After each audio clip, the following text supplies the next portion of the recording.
if you look at the Greek word that we get the English word believe from, you'll find that it means to experience. Meaning that in the original sense of the word believe, you can't believe it in the contemporary sense until you have experienced it. So when Joe Blow from Kokomo approaches you and talks to you about Jesus that you've never experienced, sometimes it's harder for a person to believe, because the word believe secretly means to experience. A lot of folks attribute the Apostle Paul to starting the Greek Orthodox Church in Antioch. But another thing that he gets credit for, which most people don't mention, is that he and Dionysius founded an esoteric Christianity school in Athens around the same time. See, there's two kinds of Christianity. There's exoteric Christianity, which is what they teach you in the churches on the corners and what Baptists yell at you from street corners.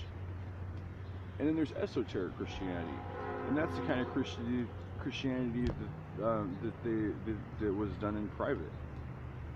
It was done in secret.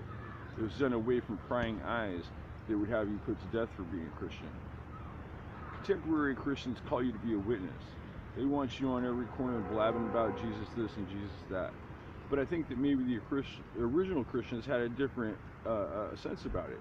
And if you look in the Gospels that we're familiar with, most people that deal in Christianity, you'll see time after time when Jesus does a healing, he asks the people, hey, don't tell them that I did this. He's asking them not to rat him out. And what happens? Judas rats him out. And then all of a sudden there's this weird twist in contemporary Christianity where we think that we're supposed to be witnesses. There's documents that talk about when the Ottoman Empire, when the Turks came into Egypt and were killing Christians for being Christians, they would go into churches and they would ask the priests, tell me who the Christians are. And you know what the response was? We are not informants. The reason I'm telling you this is because there's a difference between the Gospel of John and the Gospel of Mark and the Gospel of Matthew. Luke is a different subject that we'll talk about at a different time. But Mark and Matthew are both Gospels that are attempting to document the physical activities of the man Jesus of Nazareth. Whereas John the Apostle, or the Gospel of John, which I believe, never mind what I believe. What I'm telling you though, is that the Gospel of John was written around 30 or 40 AD, you know, when persecution of Christians are at a high. And so for the writer to speak in specifics is a death sentence, and it's going against the grain as far as, you know, what Christ wants as far as his, you know, church to actually be able to exist into the future. But what John is doing is he's relaying the facts, not the facts, he's relaying his experience of his interaction with this entity that he calls Christ, which he refers to in his book as the Logos. So what I'm saying is that the book of John, unlike the other books, is not an attempt to give you a historically accurate commentary on the activities of the person of Christ. No. It's to teach you the experience of the writer as far as his interaction with Christ in his life, and based on those experiences, telling you how that he feels it must have gone at the time of the crucifixion and up until then. If you study literature, what I'm trying to tell you is that the book of John is more of a poem than it is a historical record.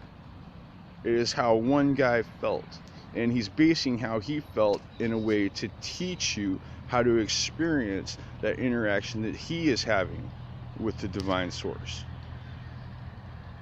So stew that around in your head, get mad about it, and stop getting mad about it, and realize that if your God is the living God, that you can interpret the truth out of anything, out of any scripture, out of any document, out of Moby Dick, out of whatever. You can search through it and find the truth in it. And because the truth is a living word, you know what that means? It's a living word. The truth is alive because it changes from circumstance, from view. It changes according to position of the observer of the truth. And so to say things are cut and dry is a way to control you and weigh you down and keep you from thinking. Whereas the logical mind wants to think. The Logos wants you to think. Your ancestors want you to think. Everything that has brought you into existence wants you to think and make decisions and evolve into a better being. And the things that do not want you to exist and do not want you to be at your best spiritual height want to take that away from you and lower your vibration and keep you down and have a monopoly on the knowledge. So if you think that what we're supposed to be doing is fighting over the historical accurateness of this document, you've got it fucked up. The purpose of the scripture is to read it and see how it reacts to what's going on inside of you and see if you can experience something. Because if you can't experience it, then you need to find a different book.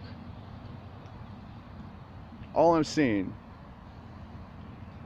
is the intent is for you personally to experience the divine source and not just to tell you about it, because you can't believe because I told you about it. You have to believe because you experience it, because you're feeling me. Have a good Sunday.